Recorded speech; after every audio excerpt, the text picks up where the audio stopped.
Professor Manoj Kumar Jha ji. शुक्रिया। You have 11 minutes. हाँ, आज तो धनी हूँ। शुक्रिया vice chairman ma'am, chairperson ma'am, I am extremely sorry, Madam Finance Minister, first let me tell you that it is very difficult to sit through the entire discussion, but I can see that you have been sitting here right from the morning. Thank you very much. Ma'am, आज मैं सुबह जब morning walk के लिए गया तो मैं सोच रहा था, अक्सर उस वक्त सोचता आदमी कि क्या बोलना है, कैसे रखनी है अपनी बात। असल में दिक्कत क्या है कि गवर्नमेंट, मैंने वोट किया ना हो, मैंने ना चाहा हो, फिर ये मेरी सरकार भी है, ये हमारी सरकार है, और हमारी सरकार अगर फेल करती है तो हम भी फेल करते हैं। तो हमारी आलोचना को में सुझाव के तत्व भी तलाशे जाएं, सलाह के तत्व भी तलाशे जाएं, क्योंकि आलोचना महज आलोचना के लिए नहीं होती है, कई दफ़ा उसके अंदर मायने होते हैं। मैं इस बात को पहले एक सामने रखना चाहता था। मैम चेयरपर्सन, आज सुबह फिर दूसरा एक वाकया हुआ। मैंने एक प्रमुख अंग्रेजी दैनिक में दो खबरें पढ़ी। पहली खबर थी, share in workforce already falling, Covid job losses hit women harder. ये पूरी मैंने ही नहीं पढ़ी होगी, कई लोगों ने। मैं चाहता हूं इसका संज्ञान लिया जाए क्योंकि बहुत गंभीर मसला है। दूसरा, उसी अखबार में एडिटोरियल पेज पे, ऑप-एड पे एक पीस है जो कहता है what they lost in lockdown. एक साल हो रहे हैं आज, हम संभवतः, if I am not wrong, आज ही के दिन लॉकडाउन डिक्लेयर हुआ था, 24 मार्च।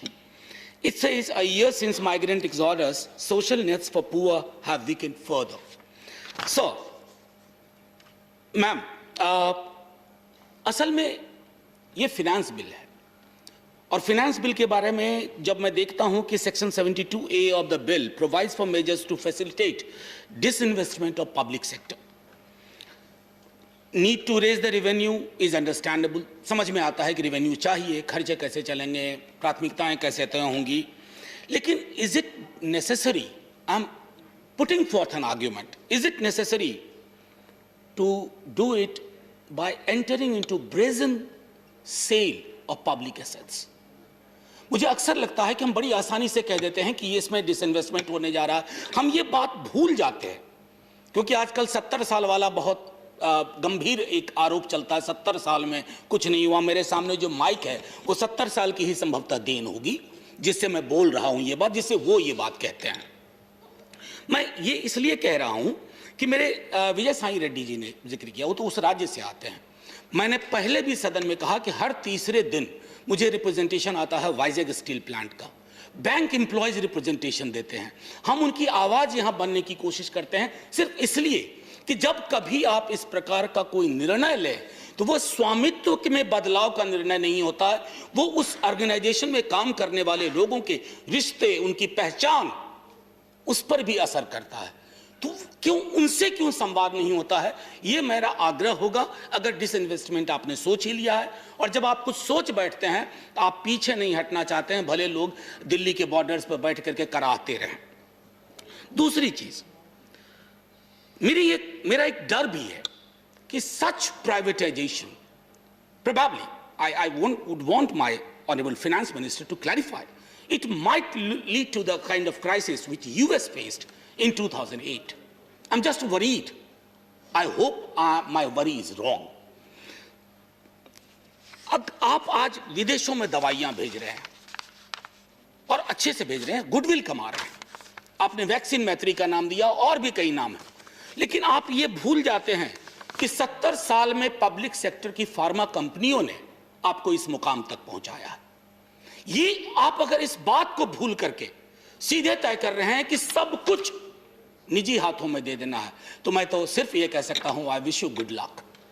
क्योंकि बार बार सदन में दोहराता हूं, कल भी एक चर्चा में ऑफ द रिकॉर्ड चर्चा हो रही थी कमरे में, कहा कि बिल है, चर्चा कर लीजिए, आप वोट करवा लीजिए। आपका नंबर है साहब, लेकिन नंबर ही लोकतंत्र में एक माध्यम है। वो it is not an and, it is a means.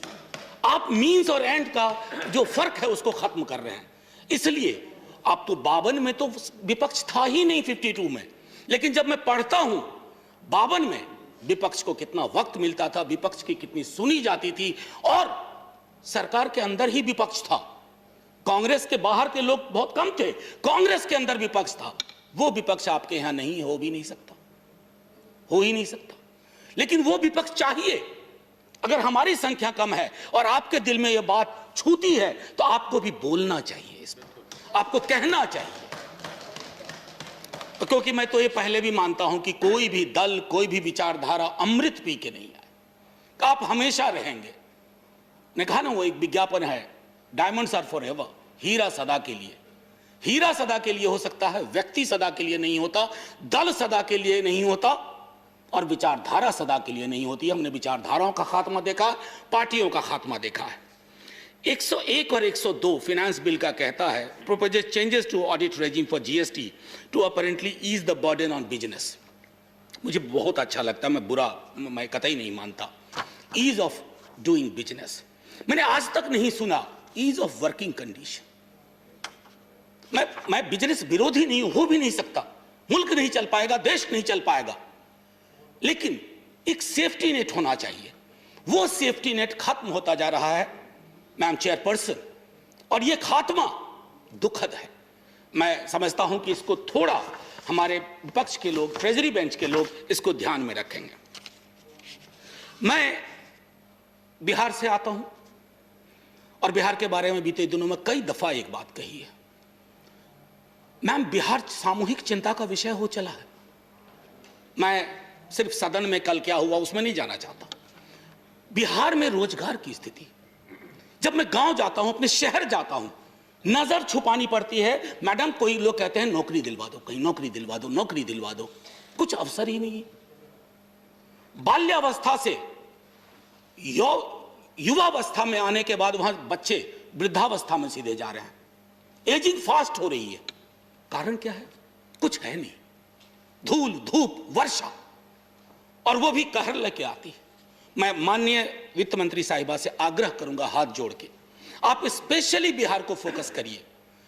ये कहा जाता है कि कोई बच्चा कमजोर हो, उस कमजोर बच्चे को आप अच्छी नजर से देखिए, थोड़ा दूसरों से अलग व्यापक नजर से देखिए, विशाल हृदय के साथ देखिए। बिहार को जरूरत है, क्योंकि बिहार में रोजगार के अवसर नहीं होंगे, निवेश के अवसर नहीं होंगे।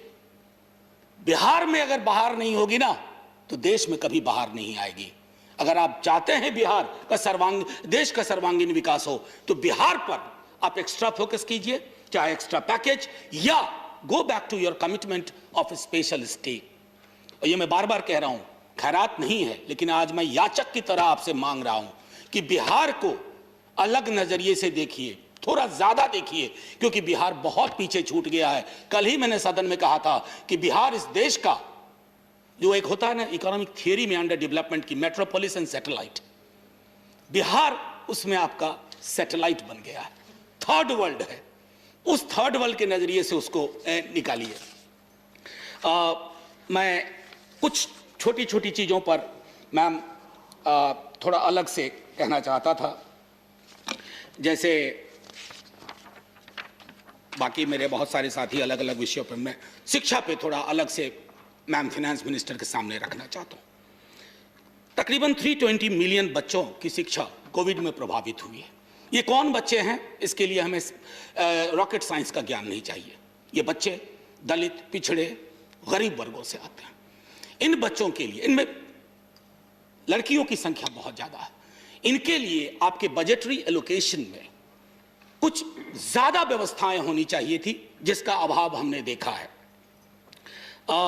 बल्कि ये कहूं कि 6.13% लोअर है, और पीछे साल के बजट के अनुपात में, जो कि ज्यादा होना चाहिए था। दूसरा आता है मामला मैडम कुपोषण का। कुपोषण और कोरोना के दौरान कुपोषण की जो अवस्थिति है वो और भी गंभीर होती गई। ये कुपोषित बच्चे हैं कौन? फिर मैं कह रहा हूं, ये रॉकेट साइंस के ज्ञान की जरूरत नहीं। Honorable member, you'll have to start concluding. You have a minute. You have a minute. You have a minute. Ma'am, वो क्या कहते हैं ना, कोई बात नहीं मैम, कोशिश करूंगा।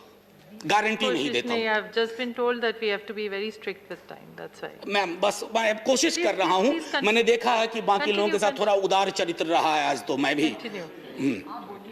मैं दूसरी चीज असल में बीच में झटका लग जाता है, वो मैल न्यूट्रिशन और कोविड को लेकर के लेकिन बात में मैं मैम फाइनेंस मिनिस्टर सारे 4 को रैशनलाइज करके एक योजना बना दी गई है, पोषण 2.0, जिसमें भी 18.5% का डिक्लाइन है।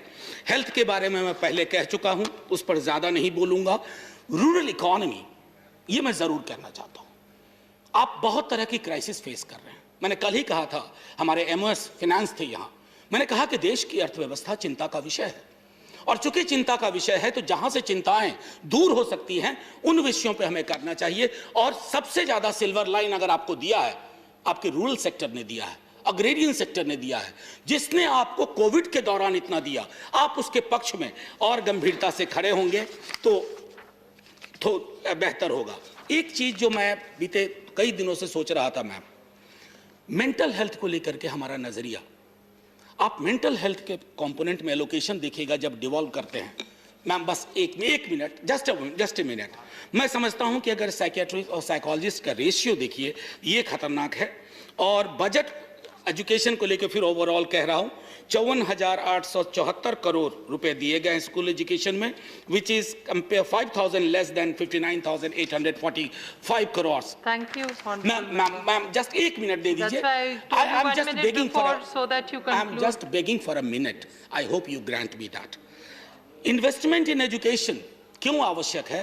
क्योंकि जब आपके संविधान के चरित्र को देखते हैं, प्रियम्बल को देखते हैं, the idea of equity, justice and democracy cannot be achieved without greater investment in education. Ma'am, finally, मैं फिर से कहता हूं कि एक नव उदारवाद का जो दौर है बाजार का, मैं जानता हूं बाजार की अपनी शर्तें होती हैं, लेकिन अमेरिका से ये लहर शुरू हुई थी, लेकिन वहां Bernie Sanders, ma'am just ma'am 30 seconds ma'am, excuse me please, 30 seconds. Bernie Sanders की जो लहर है ना, उससे हमें कब सीखना चाहिए इस देश में भी। और मैं आखिरी में एक बात कहना चाहता हूं, क्योंकि जुगल जी अभी नहीं यहाँ आ गए, इन्होंने कहा था, मैं वहीं खत्म कर दूंगा, शाम गम कुछ उस निगाहे नाज की बातें करो, बेखुदी बढ़ती चली है राज की बातें करो, कुछ कफस की तीलियों सा, कुछ कफस की तीलियों से छन रहा है नूर सा, कुछ फजा, कुछ हसरत परवाज की बातें करो। जय हिंद।